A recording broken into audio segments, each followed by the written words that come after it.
नमस्कार, KP news के Karnataka bulletin में आपका स्वागत है। मैं हूं अश्विनी आपके साथ। चलिए शुरू करते हैं आज के खबरों का सिलसिला। उससे पहले एक नजर आज के मुख्य समाचारों पर।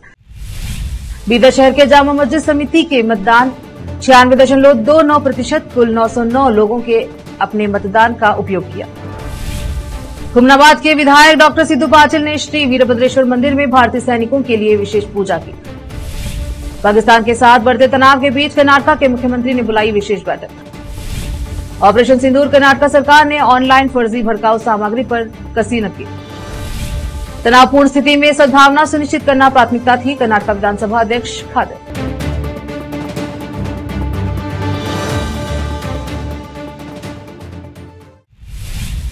समाचारों का सिलसिला शुरू करते हुए देखते हैं समाचार विस्तार से। बीदर शहर के सबसे बड़ी और ऐतिहासिक मस्जिद जामा मस्जिद समिति के मतदान आज सुबह 8 बजे शुरू हुए, जो शाम 4 बजे तक चले। मस्जिद समिति के इस चुनाव में कुल 994 सदस्य पंजीकृत है और चुनाव मैदान में कुल 44 उम्मीदवार मैदान में उतरे। आज मतदान चुनाव अधिकारी मोहम्मद लतीफ के नेतृत्व में मस्जिद से सटे मेरिडियन हाई स्कूल में मतदान की व्यवस्था की गई। मतदान केंद्र का जायजा बीदर वक्फ सलाहकार समिति के अध्यक्ष मोहम्मद फिरोज खान ने लिया। उन्होंने चुनाव अधिकारी मोहम्मद लतीफ और जिला वक्फ अधिकारी मोहम्मद शहजान अहमद को सभी अहम जानकारी दी। जामा मस्जिद के सम्मुख मतदान केंद्र के करीब पैनल के लोग तंबू लगाकर मतदाताओं को पर्ची बांटा। इस चुनाव में प्रति एक मतदान को 11 लोगों को मतदान करना था। इस मतदान में कुल 909 लोगों ने मतदान किया है, जिसमें मतदान प्रतिशत 96.29% रहा। वहीं मात्र 85 लोगों ने मतदान नहीं किया। मतदान की गिनती आज ही शाम 5 बजे शुरू की गई है, जिसकी घोषणा देर रात तक होने की संभावना है। पहलगाम हमले के जवाब में पाकिस्तान में आतंकी ठिकानों पर भारतीय सेना द्वारा चलाए गए ऑपरेशन सिंदूर की सफलता के मद्देनजर आज हुमनाबाद के आराध्य देव श्री वीरभद्रेश्वर मंदिर में विधायक डॉक्टर सिद्धू पाटिल ने पार्टी के वरिष्ठ नेताओं व कार्यकर्ताओं के साथ श्री वीरभद्रेश्वर की विशेष पूजा अर्चना की तथा प्रार्थना की, भगवान भारतीय सेना को दुश्मनों को हराने के लिए और अधिक शक्ति प्रदान करे। विशेष संवाददाता की रिपोर्ट।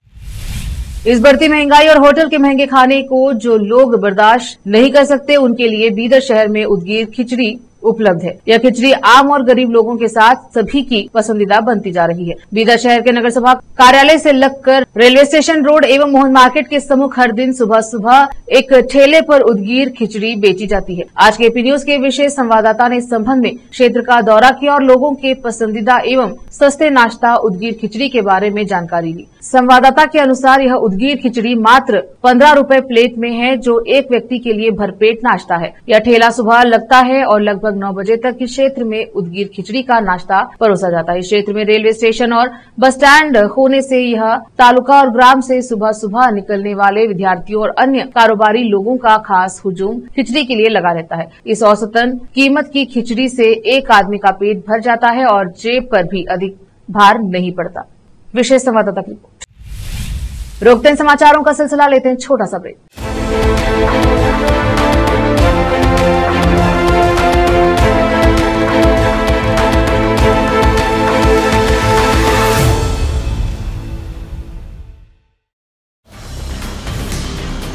हिंदुस्तान के हर कोने में हम हैं मौजूद। 24 घंटे हालात पर गहरी नजर, खबरों से जुड़े चुपते सवालात और आपको दिखाता है धार्मिक, सामाजिक, राजनीतिक, लोकल और इंटरनेशनल न्यूज की सबसे बेहतर कवरेज, जो आपको रखती है हर पल बाखबर। देश और दुनिया भर की खबर के लिए देखते रहें केपी न्यूज 24/7।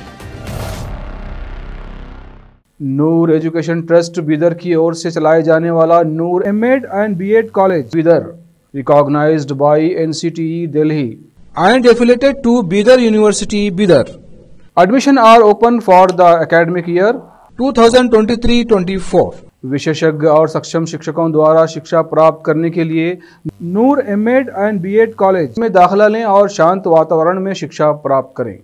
बीदर शहर में बेहतर शिक्षा का एकमात्र केंद्र Noor MEd and BEd college, Shahpur gate, Bidar. Phone numbers 9945283920, 8482221297। Break के बाद स्वागत है आपका, देखते हैं समाचार। कर्नाटक के मुख्यमंत्री सिद्धरामैया ने ऑपरेशन सिंदूर के बाद पाकिस्तान के साथ बढ़ते तनाव के बीच राज्य की तैयारियों का आकलन करने के लिए शनिवार शाम को बेंगलुरु में एक उच्च स्तरीय बैठक बुलाई है। शाम 4 बजे इस बैठक में युद्ध की स्थिति में आवश्यक वस्तुओं और सेवाओं की उपलब्धता सुनिश्चित करने पर ध्यान केंद्रित किया गया। इसमें गृह मंत्री जी परमेश्वर, गृह और राजस्व विभाग के वरिष्ठ अधिकारी और अन्य प्रमुख मंत्रालयों के अधिकारी शामिल रहे। ऑपरेशन सिंदूर और भारत पाकिस्तान के बीच बढ़ते तनाव की पृष्ठभूमि में कर्नाटक सरकार ने ऑनलाइन झूठी और भड़काऊ सामग्री के प्रसार पर अंकुश लगाने के लिए कदम उठाया। राज्य गृह मंत्रालय प्रतिक्रिया तैयार करने के लिए आंतरिक सुरक्षा विभाग, आईएसडी और सूचना प्रौद्योगिकी विभाग के साथ एक उच्च स्तरीय बैठक कर रहा है। गृह मंत्री जी परमेश्वर ने बेंगलुरु में मीडिया से बात करते हुए कहा, मैंने राज्य में फर्जी खबरों के बढ़ते प्रसार के संबंध में आईएसडी के साथ एक बैठक बुलाई है। आईटी मंत्री प्रियांक खरगे भी इसमें भाग लेंगे। परमेश्वर ने सोशल मीडिया पर भ्रामक और भड़काऊ सामग्री के प्रसार पर चिंता व्यक्त की। उन्होंने कहा, पुराने वीडियो फिर से पोस्ट किए जा रहे हैं, भड़काऊ सामग्री साझा की जा रही है और झूठी कहानियां फैलाई जा रही हैं। बैठक में इस प्रवृत्ति का मुकाबला करने के लिए तकनीकी उपायों की पहचान करने पर ध्यान केंद्रित किया जाएगा। विधानसभा अध्यक्ष क्यूटी खादर ने कहा कि यह राज्य सरकार पर निर्भर है कि वह सुभाष शेट्टी हत्या मामले को राष्ट्रीय जांच प्राधिकरण एनआईए को सौंपे या नहीं, और उन्हें किसी भी जांच पर कोई आपत्ति नहीं है। विपक्षी भाजपा द्वारा मामले की एनआईए जांच की मांग स्थानीय पुलिस द्वारा की जा रही है। जांच की आलोचना पर मीडिया द्वारा पूछे गए सवाल का जवाब देते हुए खादर ने कहा, मैंने पहले ही अधिकारियों से मामले के सभी दोषियों और अपराध के बाद हमले में शामिल लोगों को गिरफ्तार करने का अनुरोध किया था। मामले में आरोपी को सख्त सजा मिलनी चाहिए। किसी को भी किसी की हत्या करने का कोई अधिकार नहीं है। मंत्रिमंडल ने भारत और पाकिस्तान के बीच बढ़ते तनाव के मद्देनजर 20 मई को होस्पेट में कांग्रेस सरकार के 2 साल पूरे होने के उपलक्ष्य में आयोजित होने वाले कार्यक्रम को अनिश्चित काल के लिए स्थगित करने का निर्णय लिया। सरकार ने विजयनगर जिले के होस्पेट में एक बड़े आयोजन की योजना बनाई, जहां उन लाभार्थियों को 1 लाख भूमि पट्टे जारी किए जा रहे थे जिनकी अवैध बस्तियों को राजस्व गांव घोषित किया गया। वक्त एक और छोटे से ब्रेक का, जल्द लौटेंगे ब्रेक के बाद। हिंदुस्तान के हर कोने में हम हैं मौजूद। 24 घंटे हालात पर गहरी नजर, खबरों से जुड़े चुपते सवालात, और आपको दिखाता है धार्मिक, सामाजिक, राजनीतिक, लोकल और इंटरनेशनल न्यूज की सबसे बेहतर कवरेज, जो आपको रखती है हर पल बाखबर। देश और दुनिया भर की खबर के लिए देखते रहें केपी न्यूज 24/7। ब्रेक के बाद स्वागत है आपका, देखते हैं समाचार। विधि एवं संसदीय कार्य मंत्री एच के पाटिल ने कहा कि मंत्रिमंडल ने पाकिस्तान को करारा जवाब देने के लिए भारतीय सशस्त्र बलों की भी सराहना की। पाटिल ने कहा, केंद्र सरकार ने राज्यों को सलाह जारी की। मुख्य सचिव जिला स्तर पर तैयारियों के लिए डिप्टी कमिश्नरों को आवश्यक निर्देश जारी करेंगे। सिविल डिफेंस, पुलिस और जिम्मेदार लोगों को तैयारियां करने के लिए आगे बढ़ने की सलाह दी गई। पहलगाम आतंकी हमले के बाद से ही भारत और पाकिस्तान के बीच तनाव चरम पर है। इसी कड़ी में बेंगलुरु में भारतीय सेना का मनोबल बढ़ाने के लिए तिरंगा यात्रा का आयोजन किया गया। इस दौरान कर्नाटक के सीएम सिद्धरामैया, उप मुख्यमंत्री डीके शिव कुमार के साथ पहलगाम हमले के बाद ऑपरेशन सिंदूर के सैनिकों के साथ तिरंगा यात्रा में शामिल हुए। साथ ही इस तिरंगा यात्रा में स्कूली बच्चे भी शामिल हुए। तिरंगा यात्रा में हाथों में झंडा लेकर लोग भारत माता के जयकारे लगाते नजर आए।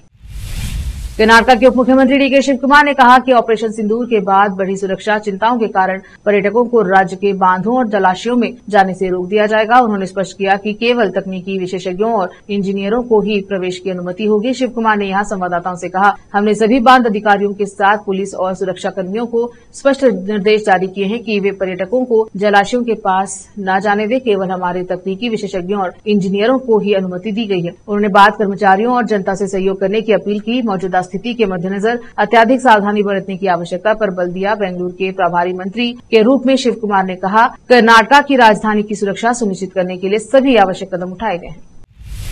कर्नाटक उच्च न्यायालय ने संबंधित प्राधिकारियों को निर्देश दिया है कि वे नर्सिंग संस्थानों से संबंधित निरीक्षण रिपोर्ट अपलोड करें, ताकि प्रवेश लेने से पहले विद्यार्थी और अभिभावक उसे देख सकें। न्यायमूर्ति सूरज गोविंदराज ने कहा कि निर्देश जारी करते हुए कहा, नर्सिंग संस्थानों के बारे में जानकारी उपलब्ध कराने के लिए कोई व्यवस्था नहीं है। अदालत ने भारतीय नर्सिंग परिषद आईएनसी, कर्नाटक नर्सिंग परिषद केएनसी, राजीव गांधी स्वास्थ्य विज्ञान विश्वविद्यालय आरजीयूएचएस को संबंधित वेब पोर्टल स्थापित करने का निर्देश दिया, जहां नर्सिंग संस्थानों से संबंधित सभी निरीक्षण रिपोर्ट कॉलेज वार अपलोड किए जाएंगे, जो इन प्राधिकरणों की प्रशासनिक निगरानी के अंतर्गत आने वाले सभी पहलुओं के संबंध में होगी। प्राधिकारियों को एक दूसरे आईएनसी, केएनसी, आरजीएचएस और स्वास्थ्य एवं परिवार कल्याण विभाग को आवश्यक एप्लीकेशन प्रोग्रामिंग इंटरफेस एपीआई उपलब्ध कराने का भी निर्देश दिया गया है, ताकि विशेष कॉलेज, स्कूल, संस्थान के संदर्भ में उनकी संबंधित वेबसाइट पर अपलोड किए गए डेटा तक स्वचालित रूप से पहुंच बनाई जा सके। फिर से एक नजर आज के मुख्य समाचारों पर। बीदर शहर के जामा मस्जिद समिति के मतदान 96.29%, कुल 909 लोगों के अपने मतदान का उपयोग किया। हुमनाबाद के विधायक डॉक्टर सिद्धू पाटिल ने श्री वीरभद्रेश्वर मंदिर में भारतीय सैनिकों के लिए विशेष पूजा की। पाकिस्तान के साथ बढ़ते तनाव के बीच कर्नाटक के मुख्यमंत्री ने बुलाई विशेष बैठक। ऑपरेशन सिंदूर कर्नाटक सरकार ने ऑनलाइन फर्जी भड़काऊ सामग्री पर कसी नकेल।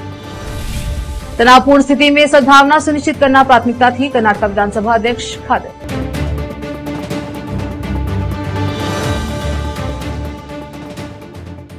केपी न्यूज के कर्नाटक बुलेटिन में अब तक के लिए इतना ही। देखते रहिए केपी न्यूज 24/7। धन्यवाद। देश प्रदेश और स्थानीय समाचारों के लिए केपी न्यूज 24/7 को लाइक, शेयर एंड सब्सक्राइब जरूर करें।